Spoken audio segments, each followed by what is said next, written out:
This ground is always muddy, says Mr. Bear. I think we'll put a crazy path down here.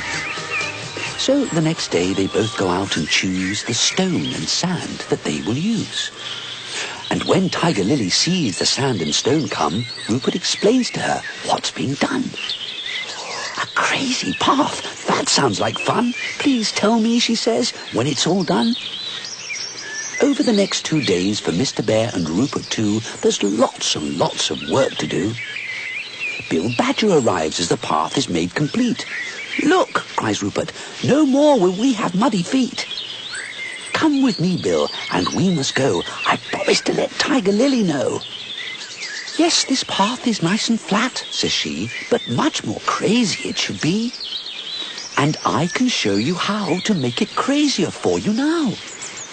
From her bag, she takes a wand and some powder out and begins to sprinkle it all about. Then, all of a sudden, a very large stone splits in half, all on its own. Oh dear, says Tiger Lily, I'm afraid that this is a really crazy path I've made. Off she runs just as Rupert's father comes along, and he wants to know what is wrong. Tiger Lily's made our path crazier, explains the little bear, when, without warning, water squirts into the air. Mr. Bear is most annoyed indeed, and goes to see Tiger Lily's father at great speed. Bill laughs and says he wants to tread on the stone, but Rupert says, no, we must leave it well alone. Bill pulls away from Rupert and finds bad luck, for as he stands on the stone, his feet get stuck. And to free himself, the only thing he can do is to wiggle each foot from its shoe. Your shoes are stuck so firmly there, how can we get them, wonders Rupert Bear. To get Bill's shoes, Rupert decides to go, but starts to shake from head to toe. He manages to jump away all on his own, but comes down heavily on the broken stone. The crack in the stone opens wide, and Rupert falls straight down a rocky slide. And though Rupert has a nasty fall, he finds he's not hurt at all. A giant frog says, I'll tell you where you are now. You've come to crazy land somehow. And here you have to walk backwards to get along, because if you walk forwards, you'll go quite wrong. As Rupert wonders what he should do, poor Bill comes tumbling down too. Oh dear, gasps Bill.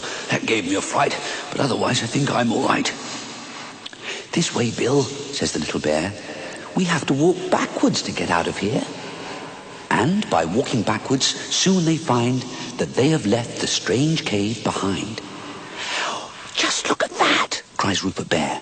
That tree has roots up in the air. And as they look, the strangest birds come flocking round. The poor creatures cannot fly from the ground. And when the giant frog comes into sight, all the birds depart in fright. As you see, says the frog, here birds can only walk, but both of you and I can fly as well as talk. What nonsense, cries the little bear, but the giant frog suddenly flies in the air. It can fly. I think I'll try it too, Rupert cries, and up into the air he goes, much to his surprise. When Bill sees what his chum can do, he calls, Hang on, I'm coming too. Now we can fly, says Rupert. We can find a way to leave this place behind. To reach the cliff top they think is best, but the flying is hard and soon they need to rest. We're lost, Rupert tells a huge kitten that passes by. Please, can you tell us which way we should fly? Go through that tunnel, says the cat, and I'm sure you'll get home if you do that. Into the tunnel the chums both go all right, but find it to be darker than the night. Before long, a bright light ahead they see, and they both wonder what it can be. It's a large cave that's as bright as day, with a trapdoor in its ceiling which says, Keep away. And as they look, a sudden gust of wind comes, and through the trapdoor it blows the chums. Both Rupert and Bill are relieved to find that they seem to have left the crazy land behind. From behind some curtains, Bill and Rupert peer and see Tiger Lily's father with Mr. Bear. The chums come out and explain where they've been and tell of all the crazy things they've seen. "Oh dear," sighs Tiger Lily's father, "it is plain to see that my daughter's very much to blame." And poor Tiger Lily is so sad because her father thinks she's bad. "Oh, I really can't walk without my shoes," says Bill. "My feet are sore and making me feel ill."